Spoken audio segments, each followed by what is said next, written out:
ay kinikilala siya bilang si Lloyd Frontera. Ito ay istorya kung saan ang isang ordinaryong civil engineer ay nagpabago sa mundo. Tinawag ni Lloyd si Javier at siya ay nagwika ng lahat ng ito ay pera, habang tumatawa ng parang baliw. Bago pa man mangyari ang lahat ng iyon, bumalik muna tayo sa pinakaumpisa ng istorya. Ilang taong nakakaraan nakatanggap ng isang notice si Kim Soo-ho na nakasaad na siya ay napili ng isang absolute being na maging isang random wish candidate. Nakasaad din dito na siya ay magiging karakter sa nobelang Blood and Iron's Night. At ang nasabing nobela ay nabasa na pala ni Kim Soo-ho kagabi. Ngunit si Kim Soo-ho ay di makapaniwala sa natanggap niyang notice. Ngunit sa isang banda bigla siyang napaisip na baka nasa ibang mundo na siya tulad ng mga nababasa sa mga web novels.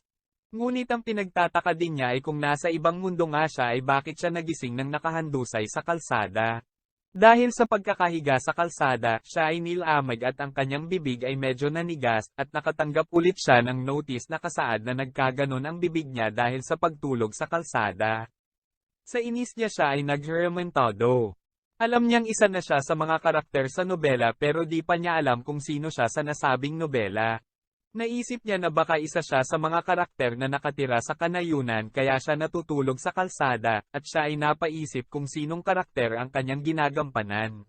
Young Master Lloyd, tawag ng lalaking biglang sumulpot sa kanyang likuran.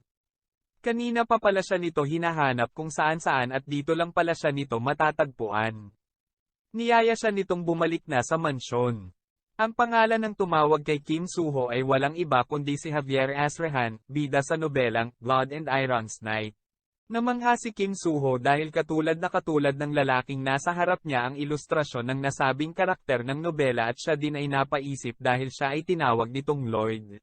Si Javier ay isang swordsman at ang reputasyon nito bilang isang swordsman ay kakalat sa buong kontinente. Pero sa ngayon ay isa muna siyang anonymous knight ng Baron Arques Frontera. At ang panganay na anak ng Baron ay ang bastos na si Lloyd Frontera. Nainis ng bahagya si Kim Soo-ho nang malaman niyang siya pala ang bastos na karakter na si Lloyd Frontera at siya ay napasigaw nang malaman niya ito, ngunit sa kabilang banda di naman tinatawag na bastos si Lloyd ni Javier pero nasabi din nito na buti ay alam niya na siya ay isang bastos, halata din na nasa good mood si Javier. Sa loob ng mansion nasabi ni Javier kay Kim Soo-ho o Lloyd kung bakit siya nakahandusay sa kalsada, dahil walang alam o matandaan si Lloyd sa nangyari. Ayon sa kwento ni Javier, nagpakalasing si Lloyd at nang malasing ay sinira ang bar at biglang umuwi tulad ng gawain ng isang bastos tao. Inutusan ng Baron si Javier na hanapin si Lloyd dahil ito daw ay malulungkot kung ang kanyang bastos na anak ay umuwi ng bahay na nakasarado ang bibig magpakailanman, ayon kay Javier sa medyo malumanay niyang boses. Sa kabilang banda si Lloyd ay nilalamig pa din kahit na heated naman ang sahig, ngunit siya din ay nagtataka kung heated ba talaga ang sahig. Magpapaalam na si Javier para makapagpahinga na si Lloyd at bukas na lang niya ay report sa Baron ang nangyari ngayong gabi sa bar, ngunit nakiusap naman si Lloyd na kung pwede ay wag na lang at pumayag naman agad si Javier. At si Lloyd ay nagtanong kay Javier na ang kanilang pamilya ay merong madaming utang, at sinagot naman ito ni Javier na ito ay bago o kagulat-gulat at saka ito umalis. Alam ni Kim Soo-ho ang nilalaman ng nobela dahil binasa niya ito kagabi sa isang maliit na kwarto kung saan nag-aaral ang mga estudyante, binasa niya ito hanggang sa pinakahuli nitong kabanata. At alam din niya ang kapalaran ni Lloyd. Alam din niya na sa umpisa pa lang na ang Baron at Baroness ay maiipit ng mga manloloko, at mawawala lahat ng kanilang mga ari-arian at sila ay magpapakamatay. Si Lloyd ay magiging isang palaboy at lasinggero at mamamatay siya pagkatapos samuka ng dugo. Napasigaw si Kim Soo-ho dahil wala din pinagkaiba ang buhay niya sa nobela at sa Korea, parehas miserable.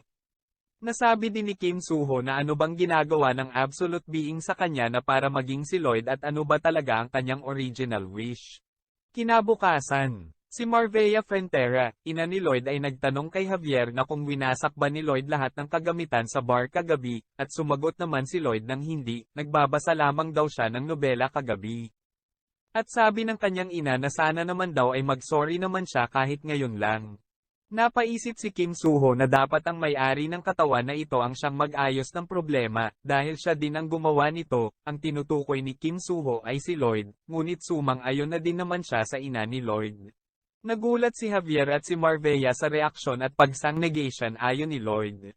Habang naglalakad sa nayon sina Javier at Lloyd, ang mga tao ay nagsisiiwas at nagtatago na para bang natatakot ang mga ito at upang di mapansin ni Lloyd, may iba pa nga na nagsara ng bintana upang di makita ni Lloyd. Nagtanong si Lloyd kay Javier na bakit siya nito sinusundan, at sinagot naman ito ni Javier na inutusan siya ng baro na maging bantay niya upang di na muli maulit ang insidenteng nangyari kagabi. At nagtanong muli si Lloyd na inutusan ba si Javier para maging bantay niya, at sumagot si Javier na kabaliktaran, dahil ang babantayan ni Javier ay ang mga tao laban kay Lloyd, at nasabi ni Lloyd na para siyang mapanganib na tao. Napaisip na lamang siya na lilinisin ba niya ang kanyang imahe dahil kahit sa napakaliit na bagay ay may nasasabing hindi maganda sa kanya ang mga tao. Ngunit naisip niya na mas uunahin niya muna ang utang ng kanilang pamilya upang maging relax siyang tagapagmana ng mga ari-arian ng kanyang mga magulang, at ma-enjoy na niya ang magandang buhay hanggang sa pagtanda niya. Naghanap siya kung meron ba siyang magagamit na cheat skill para mangyari ang gusto niya, at nakakita siya ng skill. Ito ay ang mga scumbag passive skill, nagagawa nitong mapasimangot ang mga tao, at troublesome drunkard, kapag ginamit niya ang skill na ito ay magiging aso siya. Nainis siya sa kanyang nalamang mga skill niya. Aalis na sana si Lloyd nang pigilan siya ni Javier at ituro ang daan patungo sa bar dahil siya ay nangakong hihingi ng paumanhin sa nangyari kagabi.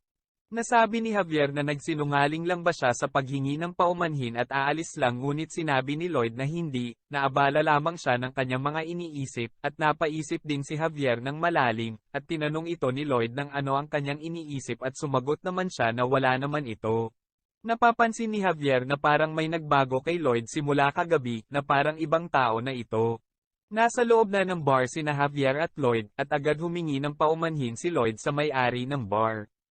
Ang may-ari naman ng bar ay nagulat at alerto at nagwika ito na huwag nang gawin ni Lloyd ang manghingi ng paumanhin. Napaisip si Lloyd na ang isang tulad niyang scumbag ay hihingi ng paumanhin ng formal. Ngunit kahit ganun pa man, humingi pa din siya ng tawad sa kanyang nagawa. At ayos naman ito sa may-ari ng bar at wala naman daw dapat ihingi ng paumanhin, ngunit iba ang itsura ng may-ari ng bar, tila ito ay takot at pagtataka. Naglakad na pauwi sina Lloyd at Javier. Habang naglalakad sila ay nag-usap tungkol sa itsura ng may-ari ng bar. Humingi na siya ng paumanhin ngunit parang hindi naman maganda ang kinalabasan. At alam din naman ito ni Javier at di nakatakataka ang naging reaksyon ng may-ari ng bar, dahil kagabi hindi lang mga kasangkapan ang sinira ni Lloyd kundi pati ang mga dekorasyon na pinagpagyiran, dugo at pawis ng may-ari ng bar. Kung hindi siya makatanggap ng bayad ay hindi ito masisiyahan. Napaisip si Lloyd na may utang ang pamilya ni na Lloyd, hindi ba sila nakakakuha ng tax galing sa mga tao? Wala na siyang magagawa kundi bayaran ang utang ng pamilya, ngunit ano ang gagawin niya? At ang kondisyon ng ina ng may-ari ng bar ay hindi din maganda dulot ng paglamig ng panahon, at ngayon ay nasa sitwasyon siyang ito dahil sa violenteng pag-uugali ni Lloyd, siguro ay stress ngayon ang may-ari ng bar, dagdag pa ni Javier. Napansin din ni Lloyd na hindi sapat ang isang free play sa loob ng bar, talagang mahihirapan ang may-ari ng bar na sumunod upang labanan ang lamig ng panahon. Bigla-bigla may naisip si Lloyd na tila bagang bigla na lang pumasok sa isip niya ang ideya na kung makakagawa siya sa mundong ito ng kagaya ng konsepto ng pinainit na bato para sa sahig ay mababayaran na niya ang pagkakautang ng baron. Niyaya niya agad si Javier na bumalik sa bar upang maging unang order ito. Bigla siyang nakatanggap ng notice na nagsasaad na ang kanyang paglalakbay ay nagsimula na at makakatanggap siya ng respect point kapag mapabuti niya ang relasyon niya sa key characters ng nobela. Sa kasalukuyan ay meron siyang 0 respect point. Nagtataka si Lloyd kung ano ba ang ibig sabihin ng RP, natanong niya sa kanyang sarili kung ito ba ay tulad ng EXP, dahil wala naman explanation para kung saan ito. Ang nakasaad lang dito ay makakatanggap ka nito kapag na-improve ang relation sa key character ng nobela. Napatingin siya kay Javier at lumabas na meron itong pabor na impresyon sa kanya ng -30, at nasabi niya sa kanyang sarili na masyado naman mababa ito. Upang mapataas ng kahit na konti ni Lloyd ang kanyang pabor na impresyon kay Javier, sinubukan niyang maging kagusto-gusto sa pamamagitan ng pagpuri kay Javier. Sa tingin ko ay talagang gwapo ka Javier, ang sabi ni Lloyd kay Javier. Ngunit sa kasamaang palad ay lalo itong bumaba. Bumaba ito ng isa, dating 30 ay naging -31 na. Nagtataka tuloy si Lloyd kung bakit lalo itong bumaba, ngunit naisip niya na saka na lang niya pagtutuunan ito ng pansin, at huwag magmadali para lalong hindi bumaba ang kanyang points. Nakabalik na sa bar ang dalawa at nagkaroon sila ng kasulatan si Lloyd at ang may-ari ng bar na lahat ng nasira ni Lloyd ay babayaran niya sa pamamagitan ng pagsagot sa construction cost ng bar, kulang na lang ay ang pirma ng may-ari ng bar, sa mga mata ng may-ari ng bar, ay makikita ang hinala. Dahil kilala si Lloyd bilang isang di makakapagtiwalaang tao kaya gano'n na lamang ang reaksyon ng may-ari ng bar. Naisip ni Lloyd na kailangan niyang gamitin ang kanyang walang kwentang imahe upang mapapayag ang may-ari ng bar. Palagi naman natin nakikita ang isa't isa, bakit di mo ko makapagkatiwalaan, ha? Wika ni Lloyd sa mukhang nakakaloko, bigla-bigla pinirmahan ng may-ari ng bar ang kanilang kasunduan, tama nga si Lloyd at umepekto dito ang paggamit niya sa imahe niyang nakakaloko kung tumingin. At nakuha na nga ni Lloyd ang unang kontrata niya, isa itong napakahusay na desisyon, Mister, hindi ka magsisisi dito, wika ni Lloyd sa may-ari ng bar. Agad-agad nag-umpisa si Lloyd sa kanyang proyekto sa bar, hindi na siya nag-aksaya pa ng panahon para maumpisahan agad ito, ngunit si Javier ay sinabihan si Lloyd na tinakot niya ang may-ari ng bar para pumirma sa kontrata, ito ba ay isa na naman ba sa kanyang mga kalokohan, na tanong ni Javier kay Lloyd. Ngunit sinagot naman ni ito ni Lloyd na hindi pork masama ang mga ginagawa niya noon, ay ganun pa din ang gagawin o ginagawa niya ngayon, plano ni Lloyd na pangitiin ang may-ari ng bar at ang ina nito, dahil ang mga ngiti nito ang magsisilbing pandesayon niya para makagawa ng madaming pera. Di pa nag-aksaya ng panahon si Lloyd, inumpisahan niya na agad ang kanyang proyekto, binungkal niya ang lupa, inalis ito, at hinampas-hampas upang tumigas, paulit-ulit niya itong ginawa, kumuha siya ng mga table sa bodega ng Baron upang gawing maliit na gusali, pagkatapos ay nilagyan niya ito ng pulang clay na lupa na galing sa ilog para sa exterior ng nasabing gusali. Pagod na pagod si Lloyd, di niya akalain na ang katawang iyon ay sobrang mahina pala, nagawa niya ang lahat nito sa loob ng isang linggo. Sa di kalayuan ay namangha naman si Javier sa kanyang nasaksihan dahil di niya akalain na marunong pala si Lloyd gumawa ng ganoon, at tinupad nito ang kontrata sa pagitan nito at ng may-ari ng bar. Hindi din nakatiis si Javier at tinulungan din ng kaawa-awang si Lloyd dahil sobrang pagod na din ito, binigyan ni Lloyd si Javier ng instruksyon kung paano gagawin ang mga bagay na hindi pa niya natatapos, at ito ay ang pagsibak ng kahoy para makagawa ng hugis rectangular na table. At wala naman kahirap-hirap itong nagawa ni Javier, isang was-iwas niya ng palakol ay madami na agad siya nagawa, manghang-mangha naman si Lloyd, di mapagkakaila na magaling si Javier, total siya naman ay magiging isang swordmaster pagdating ng panahon. At dahil napabilis ni Javier ang ibang gawain ni Lloyd, sinabihan ni Lloyd na kung pwede ay tulungan din siya nito sa iba pang gawain upang mapabilis ang pagtapos sa kontraksyon ng gusali. Nagtaka naman si Javier na imbis magpasalamat si Lloyd sa kanya ay nagawa pa nitong mag-demand sa kanya. Ngunit gusto talaga ni Lloyd na matapos agad ito at niyaya niya si Javier na samahan siya nito sa pagtapos ng gusali, napapayag naman ni Lloyd si Javier na tulungan siya nito. Ngunit talagang napapainsist si Javier sa mga kinikilos ni Lloyd dahil bago ito sa kanya, at wala naman din siyang pagpipilian kundi tulungan si Lloyd, at di nagtagal ay natapos din nila ang gusali. Napansin ni Javier na may kakaibang letre na nakaukit sa taas ng gusali, tinanong naman niya si Lloyd kung ano ito at ang sabi naman ni Lloyd ay ito ay ang kanyang brand logo, ngunit kung babasahin mo ito ay ang kanyang pangalan na nakasulat sa Hangul o Korean letters at nakaukit doon ay Suho, ang totoong pangalan ni Lloyd sa totoong mundo. Pumasok sina Lloyd at Javier sa loob upang kumpirmahin ang resulta ng kanilang ginawa. Pagpasok nila sa loob ay tuwang-tuwa ang may-ari ng bar at ang ina nito na nakahandusay pa sa sahig upang main-aitan ang kanyang mga kasukasuan. Ayon kay Lloyd ito ay ang kapangyarihan ng Gudol-Ondol, isang tradisyonal na pagpapainit sa sahig at structure ng sahig sa loob ng bahay. Laking pasasalamat ng may-ari ng bar kay Lloyd sa nagawa nito dahil sa tanang buhay niya ay nadyan lang niya nakita ang kanyang ina na napakasaya.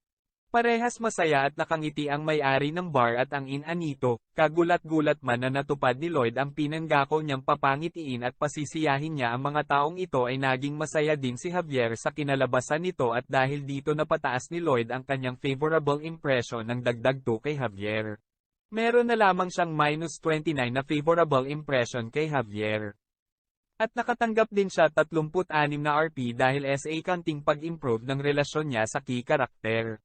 Sa sumunod na araw, madaming tao ang nakapila sa istrukturang ginawa ni Lloyd, habang nakapila ang iba ay panay naman ang sales talk ni Lloyd para makakuha ng bagong proyekto. Meron siyang A-type na isang istruktura na nakahiwalay sa bahay at ang B-type naman ay pagre-remodel ng sahig ng bahay. Meron din siyang inaalok na promo na kapag kinuha mo ang dalawang type ay magkakaroon ka ng 10% sa gastos para sa konstruksyon. Ngunit kahit anong pagseselay-talk pa ni Lloyd ay wala pa din siyang makuhang tao na papayag na makipagpalitan ng kontrata sa kanya dahil walang tiwala ang mga tao sa kanya. Sa kabilang banda habang nagseselay-talk si Lloyd ay biglang dumating si Arques Frontera, ang kanyang ama, at meron siya ditong favorable impression na -20. Sa mahabang hapagkainan ay kumakain sa magkabilang dulo ng mesa ang mag-ama na sina Lloyd at Arques. Napaisip si Lloyd na kung ano-ano ang ginagawa niya para makaiwas na magtagpo ang kanilang landas, siya ay nangangambang baka hindi siya nito suportahan sa pagtratrabaho sa konstruksyon.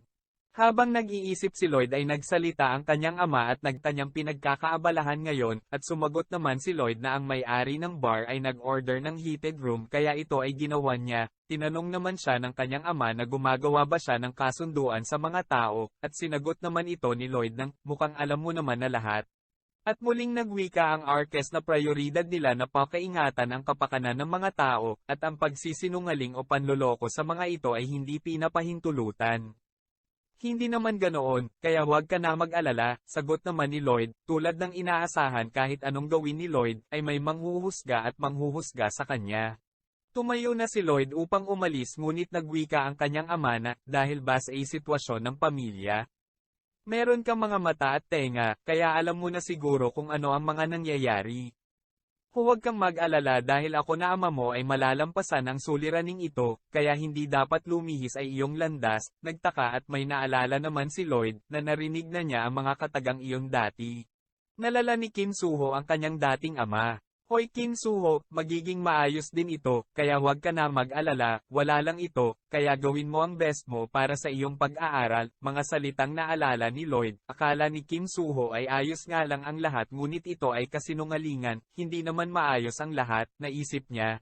Mukha ba kong masyadong miserable dahil sa perang ito, naisip ni Lloyd, huwag kang susuko dahil hindi din ako susuko, wika ni Lloyd sabay umalis. Ilang taong nakalipas, naisip ni Kim Soo-ho na dapat ay sinabi din niya iyon sa kanyang ama. Habang naglalakad sa pasilyo si Lloyd, binibilang niya ang mga kumuha sa kanya para gumawa ng heated floor, meron na siyang 32 na A-types at 57 na B-types. Natanggap na din niya ang mga 50% na down payment para sa konstruksyon. Habang malalim ang kanyang pag-iisip ay may nakasalubong siyang dalawang tao, ito ay sina Meatloaf at Shiloh, parehas silang mga loan shark. Sa kanyang pagtataka nilampasan lang siya ng mga ito at hindi man lang siya binati kahit na alam ng mga ito na siya ay anak ng Baron. Pumunta si Lloyd sa kwarto ng kanyang ama at ang dalawang lalaking kanyang nakasalubong at narinig niya sa mga ito na 5 araw na lang ang palugit ng mga ito sa kanyang ama upang mabayaran ang utang nito, at dahil sa kanyang narinig ay natuwa siya, panahon na para magpakitang gilas siya. Sa kabilang banda, napaisip si Lloyd kung saan niya pwedeng magamit ang 36 na RP points na nakuha niya. At lumabas ang explanation na pwede niyang magamit ang RP para mag-improve ng kanyang talent skills. Bigla-bigla ay umilo ang kinatatayuan ni Lloyd at niskan siya nito at may na-detect itong kaalaman sa kanya. Ito ay ang mga soil mechanics, hydraulics mechanics, structural mechanics, water and sewage, steel structure and concrete design, at design program advanced level. Hindi na din ito katakataka dahil si Lloyd o Kim Soo-ho ay isang ulirang scholar ng bayan. Ang mga skills na kanyang pwede niyang makuha ayon sa kanyang kaalaman ay nangangailangan ng RP points. Para sa basic measurement ay kailangan ng 15 RP points, at sa basic design naman ay 20 RP points. At dahil sobra sa kailangan RP ang meron si Lloyd ay di na siya pumili at pinindot parehas ang basic measurement at basic design. Bigla-bigla ay umilo ang mga mata ni Lloyd at siya ay namangha dahil kahit di na siya gumamit ng GPS measurement ay masusukat na niya ang mga bagay-bagay gamit lamang ang kanyang mga mata. Ganon din sa pagdidesign, di niya kailangan pang iukit o i-drawing ang isang disenyo dahil kayang-kaya na din niyang magdisenyo gamit lang ang kanyang mata, isip at mga kamay. Natuwa si Lloyd dahil mas mapapabilis at mapapadali ang kanyang trabaho, ang pinag-aalala lamang niya ay kung may makukuha kaya si Javier na dagdag tao upang tumulong sa kanila lalo na at madami na silang gagawin. Kailangan na nilang gumamit ng heavy machinery. Kung pwede lang sana mag-summon ng heavy machinery, nasambit na lamang ni Lloyd.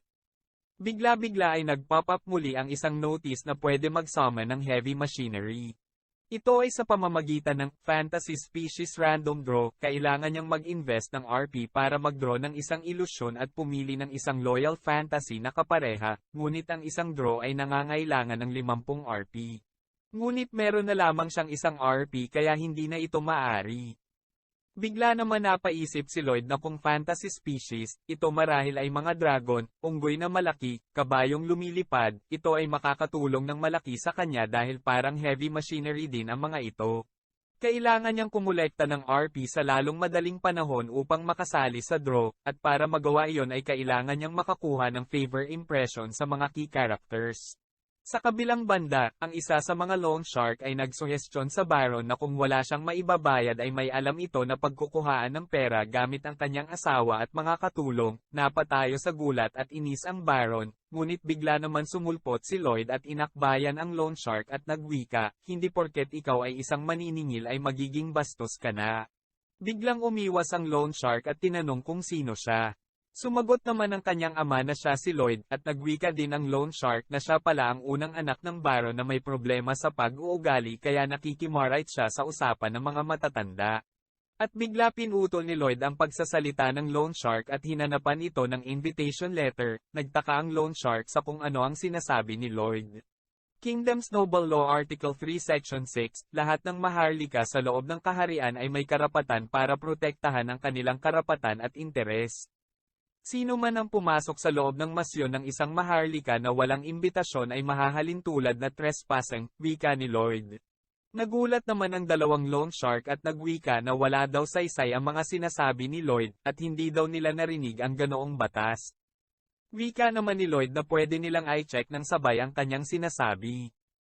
At tinawag nito si Javier at inutusan na putulin ang mga braso ng mga trespasser. Agad-agad sumunod si Javier, nang ilalabas na nito ang kanyang espada ay natakot ang dalawa at kumari pa ng takbo at nagbanta na pagsisisihan nila ang mga ito. Nag-alala naman si Arques na mas lalo nilang pinalala ang sitwasyon. At bigla naman nilagay ni Lloyd ang isang malaking supot sa harap ng kanyang ama at sinabing ito ay ang down payment na nakuha niya sa buwan na ito. Nagtaka man si Arques at tinanong niya si Lloyd kung ang pera ay galing ba sa mga tao, at hinuhut-hutan niya ba ang mga tao. Nagsalita naman si Javier na wala dapat ipag-alala dahil ay mo-monitor naman niya ang mga binitawang pangako ni Lloyd sa mga tao. Habang naglalakad palayo ang dalawa ay nagtanong si Javier kung saan nalaman ni Lloyd ang tungkol sa batas na iyon, sinabi na lang ni Lloyd na alam lang niya ito, ngunit ang totoo ay nabasa na niya ito sa nobela. Nakatayo si Javier sa puntod ng mag-asawa ngunit ang dalawang loan shark ay gustong hukayin ang mga bangkay upang ibenta ang mga ito, at nasambit ni Javier ang batas na ito at biglang pinutol ang mga ulo nito. At pagdating sa korte ay lumabas naman na walang kasalanan si Javier dahil saklaw ito ng batas na iyon, ito ay ang totoong nakasulat sa nobela. Malaking tulong talaga na alam mo istorya ng nobela, nasabi ni Lloyd sa sarili. Ngunit ang kanyang pinakahihintay ay ang notice at ito ay dumating na. Nakakuha siya ng favorable impression kay Baron Frontera na dagdag 6 points. At nakakuha na siya ng 60 respect point dahil na-improve niya ang kanyang relasyon sa isang key character. Sa ngayon ay meron na siyang 61 respect point. Fantasy species, hintayin niyo ako, wika ni Lloyd. Malawak na kapatagan ay naghahanda na si Lloyd upang i-summon ng fantasy species, dahil nakakuha na siya ng sapat na RP ay may kaya na niyang mag-draw at mag-summon ng isang fantasy species, at ayun na nga ginawa niya, pinindot na niya ang start at ang mekanismo ay nagsimulang maglabas ng kakaibang tunog. Ang isang fantasy species, ang pinagtataka lamang ni Lloyd ay bakit maliit ang mekanismo. At ayun na nga lumabas ang isang fantasy species at ito ay isang napaka-cute at maliit na hamster. Aalis na si Lloyd dahil isa lamang kabiguan ang draw na ginawa niya, iiwan na sana niya ang napaka-cute na hamster nang magsalita ito at umiyak.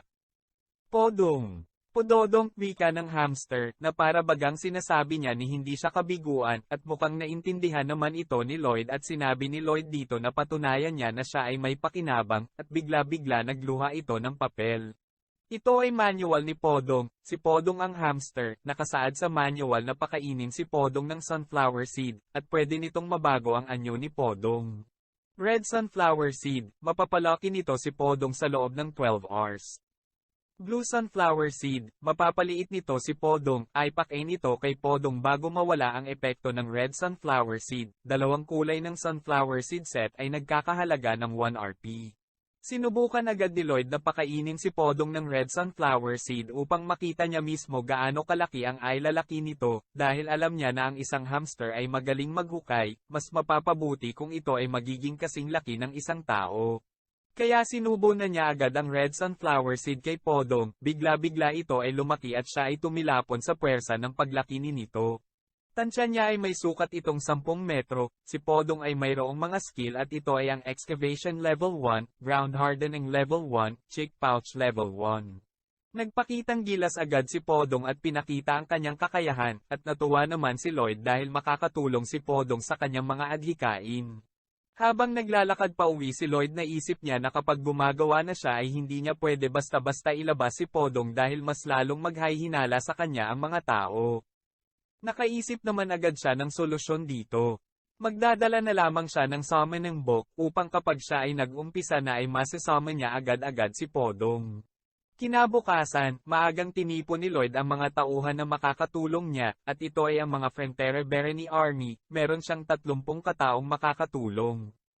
Malakas na isinigaw ni Lloyd na, ulitin niyo ang aking sasabihin, ang kaligtasan ay kinakailangan, sumunod naman ang mga ito at sumigaw din ng, kaligtasan ay kinakailangan. Inutusan ni Lloyd ang mga tauhan na dalhin ang mga binungkal ni Podong na lupa kagabi sa construction site, nagulat naman ang mga tauhan at bigla ay sumulpot sa kanyang likuran si Neumann, ang Frontera Barony Senior Knight. Inaasahan niya na lilito din ito. At di din siya nagkamoli. Merong 3 kabalyero sa estadong ito. Ito ay sina Neumann, sa ilalim naman niya ay si Bayern at ang bida sa nobela na si Javier Azrahan. Si Neumann ay isang taksil, ito ang nagbenta ng impormasyon tungkol sa mga baron sa mga manloloko. Tanging sina Bayern at Javier lamang ang matapat na kabalyero ng mga baron. Napaisip si Lloyd na hindi ito karapat-dapat sa posisyon nito bilang isang senior knight. Ano sa palagay mo ang ginagawa naming Knight Neumann? Tanong ni Lloyd dito. Hindi ko akalain na pinapagawa mo sa mga military ang mga madumi mong awain at bilang pinuno ng mga kabalyero, hindi ko ito matatanggap, sagot naman ni Neumann. Sumagot naman si Lloyd na humingi siya ng permiso sa baron at siya ay pinayagan nito. Sumagot naman si Neumann na hindi niya alam kung anong taktika ang ginamit ni Lloyd upang mapapayag ang baron, malamang ay gagamitin lamang ni Lloyd ang mga ito para sa sarili nitong interes. Mali ba ko? Hindi, tama ka, tungkol sa pagtama ko sayo. Wika ni Lloyd at bigla-bigla niyang iwinasiwas ang hawak niyang pala papunta kay Neumann. Gulat na gulat ang mga sundalo, ganon din si Neumann. Ngunit hindi naman pinatama ni Lloyd ang pala kay Neumann, kundi pinatalsikan lamang niya ito ng lupa gamit ang pala. Galit na galit si Neumann, at nagwika ito na, bastos ka, sinubukan mo bang dungisan ang reputasyon ng mga kabalyero?